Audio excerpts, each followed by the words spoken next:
I have with me today a young woman who I am so excited for you to meet, because who isn't interested in what happens at a crime scene? Everybody wants to be CSI. Everybody watches endless hours of television. And I have a real live crime scene investigator that I want all of you to get to know. Hadley Mikovec, welcome to the show.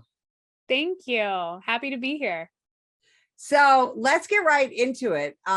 How did you become a crime scene investigator? Well, so both of my parents are actually attorneys. And growing up, I was like, yeah, don't really want to do that.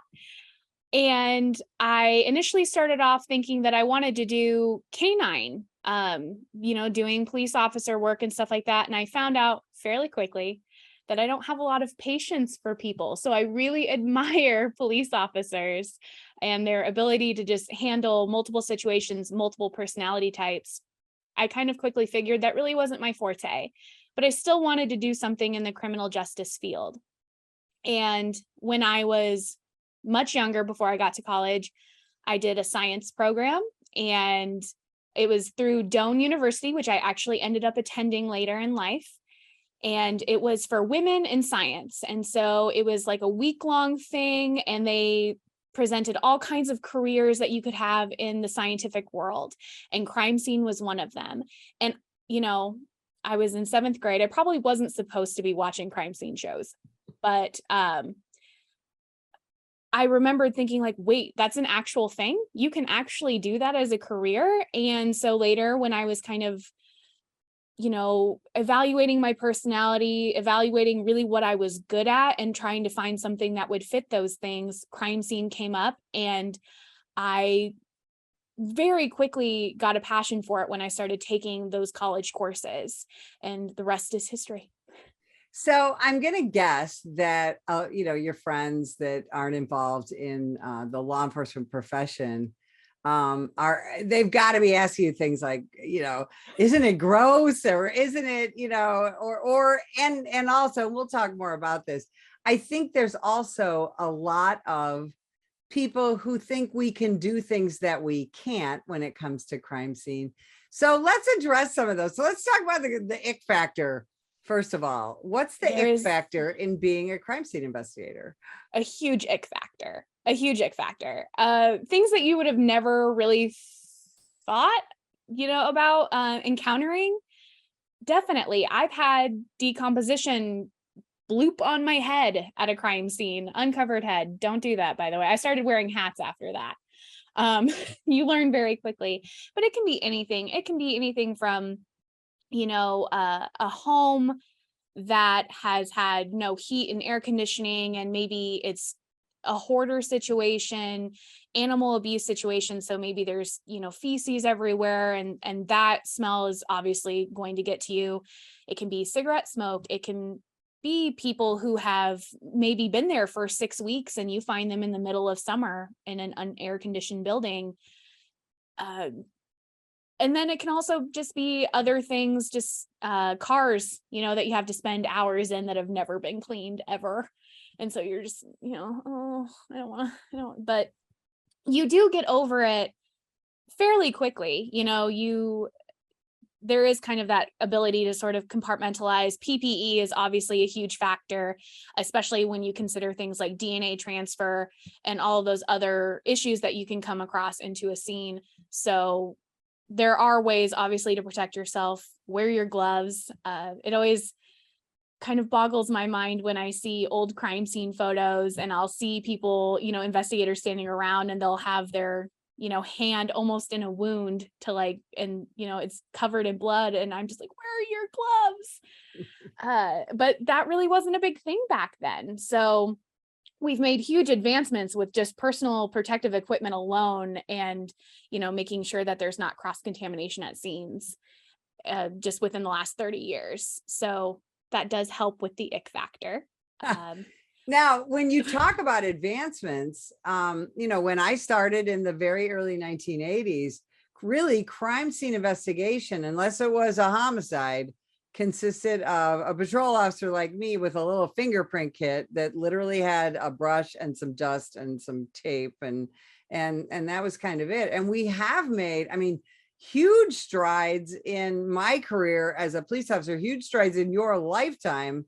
And but there's still, there's things that we can and cannot do. Now I want to ask you, so on TV, the crime scene investigator goes in and does their investigation, and then in about 30 minutes, they have all the results they need. So talk to me about that. Oh, can I just say how much I wish that could actually happen? That'd be so nice. My workload would be so much easier, as would our investigators. No, there's a lot of things that factor into what we can and cannot do, and also just the length of time that it takes to do something. So DNA, for example, back in the 80s, depending on where you were in the country, your lab, your local crime lab might have only been able to do something like blood typing with blood evidence. They couldn't have given you DNA, gender, comparative, unless you had somebody specifically to compare it to. There wasn't really a database even until I think either early to mid 1990s that actually was a database that you could submit samples to, and you had to have quite a bit of sample. And now advancements have gotten to the point where you don't need that much. However, only certain people are really truly qualified to do those comparisons. I'm certainly not qualified. I can collect things and I can make sure they're properly stored and packaged, and I can maintain that chain of custody, sending it to a lab for it to be worked on. However, crime labs are kind of at the bottom of the barrel when it comes to government budgets. So sometimes they don't pay especially well, but they require very advanced degrees. And not to say that that's not a possibility for people, I wouldn't say that it's necessarily hard. It's hard work to get those degrees. I wouldn't ever want to discourage somebody from going for a chemistry or biology degree, but it takes a lot of time. And sometimes a lot of student loans, people need to pay off those loans, so they can't afford to take those jobs. If you don't have enough people doing those jobs, the backlog increases and increases and increases. So the technology has gotten a lot better as far as time to actually analyze and compare that sample and get a result. However, if you live in a very large city with a lot of crime, there's going to be a lot of samples that are submitted to the lab, and certain cases are going to be high priority. So that case is going to come in, yours is going to get bumped down the list. So unless we have more people who are able to actually analyze those samples, it's going to take a lot of time. So the, identification immediately when you upload something within 2 minutes, it's not real. Oh gosh, I wish it was. It can take me a couple of hours to compare and identify a fingerprint, because I have to go through several systems. I have to make absolutely sure this is somebody's life we're talking about. This is somebody's reputation. This is, again, somebody's life, regardless of what was done. I'm not trying to minimize that in any way, but it is just as important to make sure you are absolutely identifying the right person. Oh, for sure. As it is to be respectful to a victim.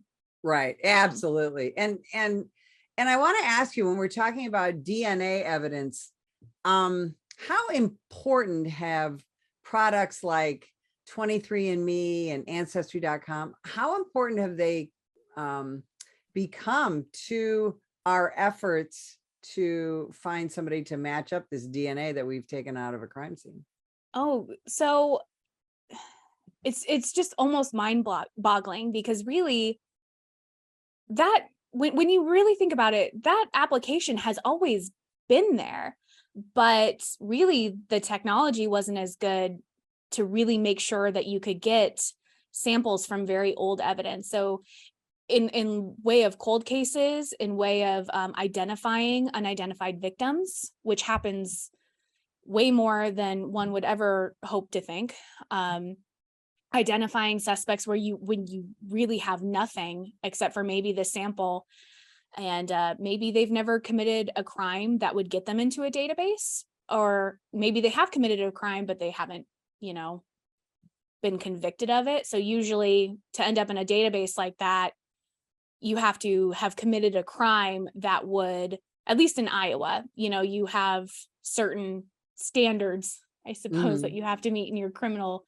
enterprises to meet that standard, to have a swab taken, to have your DNA on file in CODIS in the Iowa database, which is where I'm at.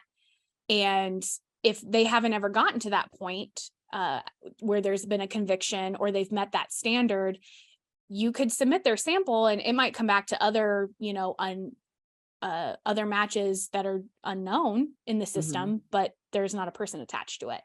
So when it comes to the genealogy aspect of it, it's kind of a way around that. It takes a lot longer. Again, it's very important to be thorough, to make sure that you are not, again, ruining somebody's life, subjecting them to something that might not be true, not getting ahead of yourself. But it's another avenue entirely. So the whole thing is completely fascinating.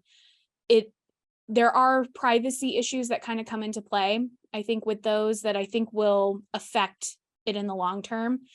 Some people, when they're submitting that stuff, they're not necessarily, I don't always read the fine print on those kinds of things either. So you don't necessarily know what you're agreeing to.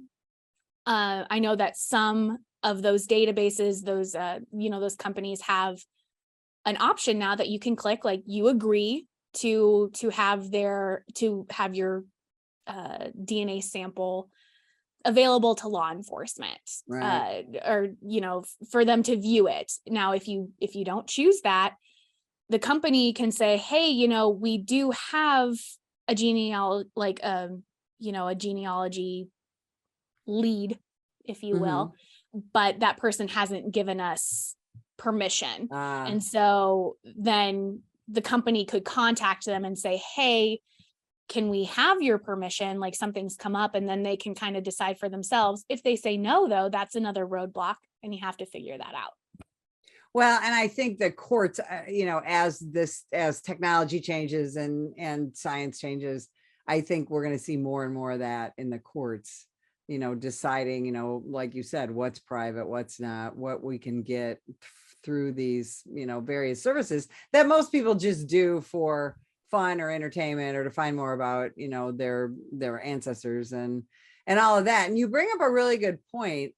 And again, I don't think people are really aware of this. So you're attached to a law enforcement organization, as are most crime scene investigators, but there's also additional regulations or accreditation, if you will, that is attached to your profession. And I want you to talk about that, both on the state level and then on an international level, because again, and you emphasize this, and I like that what you do affects someone's life. And, American law enforcement knows this as well. When we're arresting somebody or charging somebody with a crime, these people are innocent until we prove them guilty.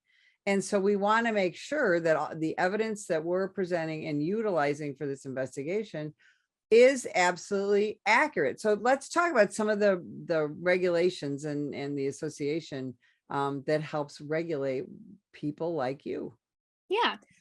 Most law enforcement agencies will go through an accreditation process at some point. The one that comes up like to the top of my head would be CALEA. Right. And I know that's a big one. And I'm sure there are others. And usually if you have a crime scene unit or a lab as part of your law enforcement agency, part of that accreditation requirement is to be certified in certain levels of crime scene. So for certification, most agencies will go through the International Association of Identification. And there are several levels.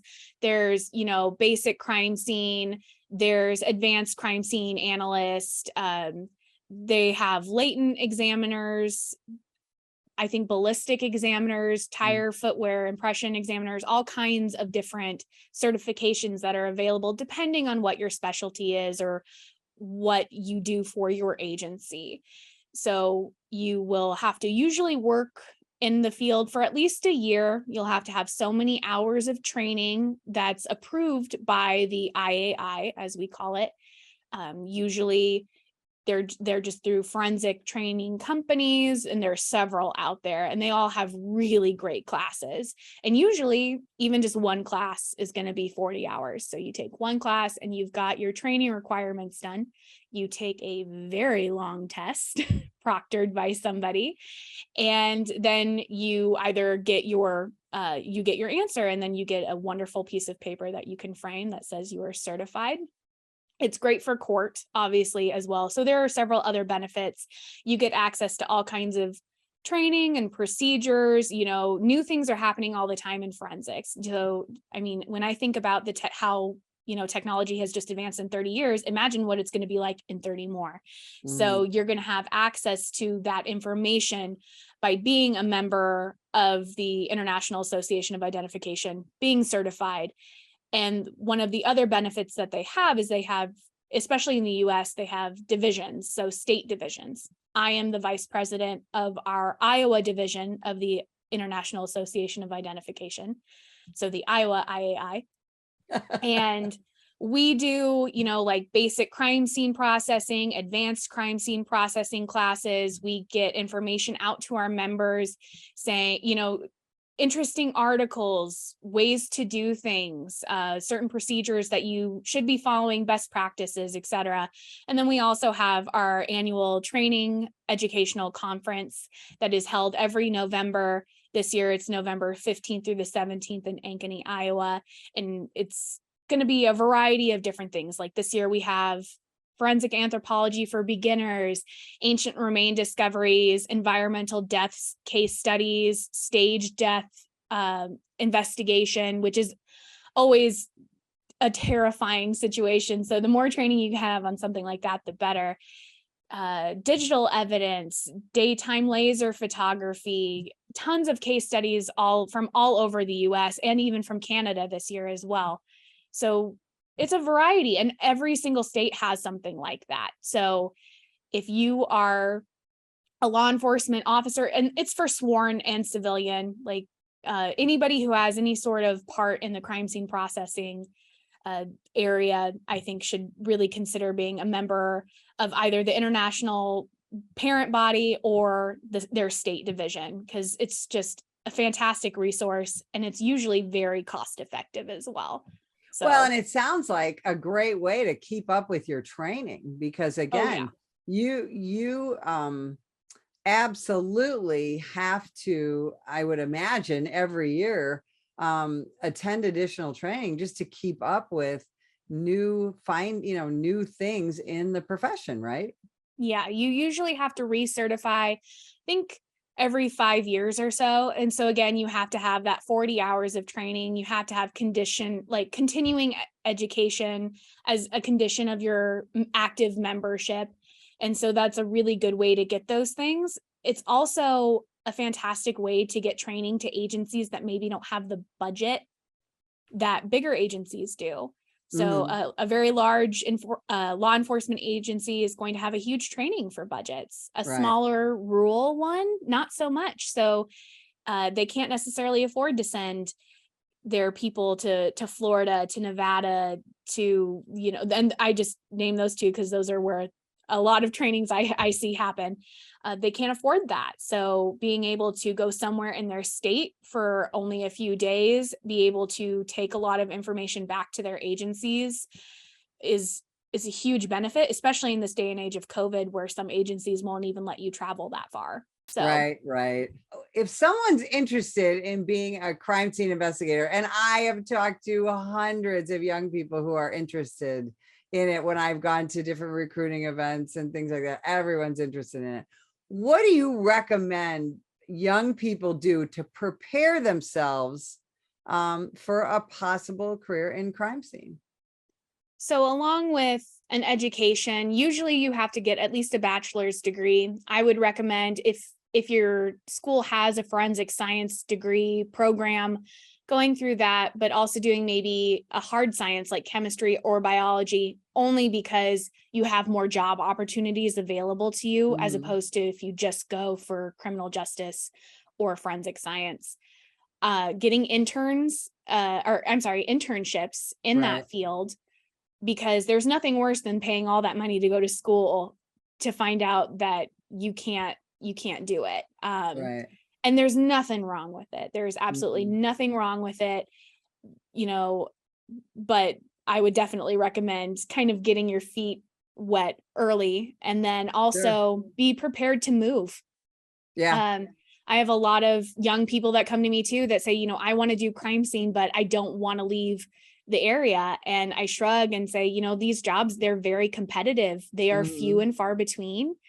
It can take a lot to get into it. So maybe starting off in a law enforcement agency, even as something like a records technician. Sure. I started off as a background records technician 10 years ago. I worked my way up to crime scene, and I had to move agencies. I had to move states. So it is something that you do have to consider as well. You also have to consider that you will probably be shift work. You will be working holidays. You will be working weekends. You will be called out in the middle of the night, more times than you want to ever admit, or go to. So this is not a job for everybody. There's nothing wrong with that.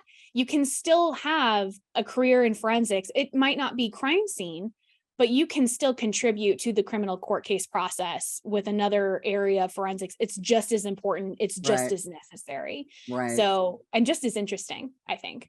So. Yeah. Where can people find out more about the association, and how can they get in touch with you? So they can go to, they can Google International Association of Identification or www.iai.org. They can go to, if they are in Iowa or interested in attending our Iowa conference, www.iowaiai.org. You can also email me if you want as well, hmikovec@sheriff.pottcounty-ia.gov. Hadley, thank you so much for spending time with us today and enlightening everybody about CSI. And if you would like more information about the National Police Association, visit us at nationalpolice.org. Ma'am, put the gun down! Put the gun down! Last year, law enforcement officers were involved in hundreds of thousands of use of force incidents. A use of force incident is when an officer must use nonverbal tactics to gain control of a dangerous situation. Put the knife on the ground. In many cases, officers have no choice but to use force when a suspect doesn't comply with a lawful order. Use of force is always ugly. No one likes it, especially police officers. Together, we can help de-escalate these dangerous encounters. Help police officers by complying with their lawful orders. Don't attack, attempt to disarm, or flee from an officer. Use of force is an officer's last option. Most incidents can be avoided by not resisting arrest. If you feel you've been wrongfully detained by a police officer, then seek a legal solution after the encounter has been resolved. Let's keep everyone safe. Comply now and complain later.